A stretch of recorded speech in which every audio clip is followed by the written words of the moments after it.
Hey there, Andre Costantini. Just about to open the new Tamron 150-600 G2. So it's the SP 150-600 f5 to 6.3 DI VC G2. All right, we've got the serial number and paperwork there. All right, let's open this up and see what we've got.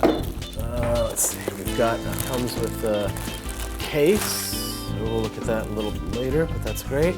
And here is the lens. So let's just take a look here. All right, lens hood and the lens itself. Excited for this one.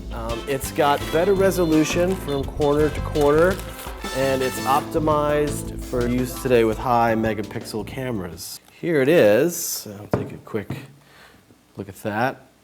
It looks pretty nice. All right, let's get into some of the features here. First off, the minimum focusing distance of this lens is 7.2 feet, more than a foot closer than the previous generation.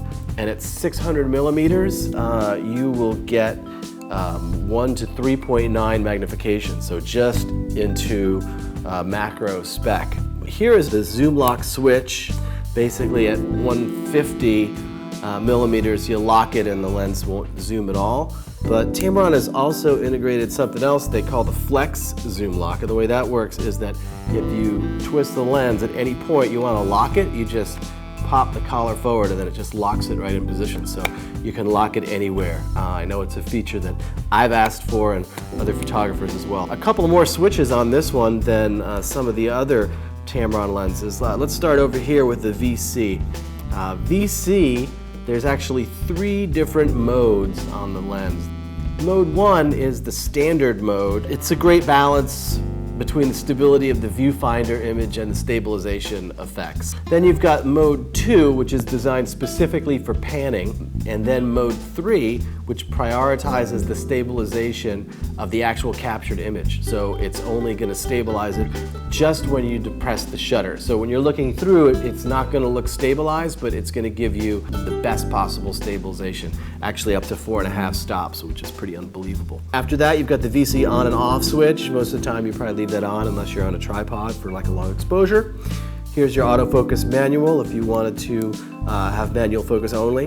Then you've got this other switch here, which is basically a digital focus limiter. What that allows you to do is be able to have it in the full mode where you get from that minimum focus of 7.2 feet all the way through infinity. If you know that you're only going to be shooting something far away, you can lock out the close focus with the next position. And then finally, if you know you're only going to be shooting close, you can engage that, and then you're at the 10 meters to 2.2 meters. So that's a pretty cool feature as well.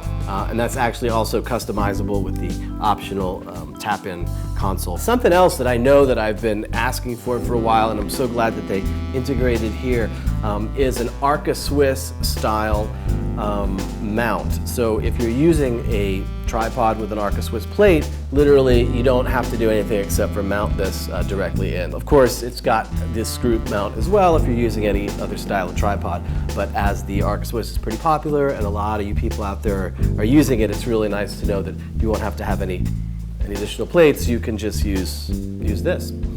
A lot of the new SP lenses from Tamron have, and the fluorine coating basically allows you to be able to wipe off any dust or debris that gets to the front of the lens. And so you could literally write with a Sharpie marker on the front of the lens and then wipe it off. Not that they recommend that, but you can actually do it, which is pretty cool. There's the enhanced moisture-resistant construction. So right back here, for example, you can see this is a rubber gasket, so it seals really tightly to your camera, not allowing any dust or particles in. The lens, like all Tamron lenses, comes with a lens hood. Lens hoods, of course, allow the maximum amount of shading from ghosting and flare. Now the lens does have E-band coatings, which controls that really well, but you know, anything that can avoid flare is going to make your pictures better. And when you're not using it, you can just reverse the lens hood like this, quarter turn, and then it just locks right on there. The other thing, with this new lens, Tamron released 2 new teleconverters. I have right here the 1.5 1.4 teleconverter, and this comes with a little carrying case as well. They make a 1.4 and a 2x converter. These converters are designed for this new lens and for these new G2 style of lenses, which is pretty cool. So it won't work on every lens. It does have, you'll see when we open it here, this sort of protrusion, so that will allow you to mount it to many lenses, especially if the element of the lens sticks out too far. So it's pretty much designed just for these. It's on there like that. Looks really nice. Everything matches really well. Really excited to finally get out there and try it out, and hopefully when I do, I'll be able to post some images and you can check them out as well. And thank you.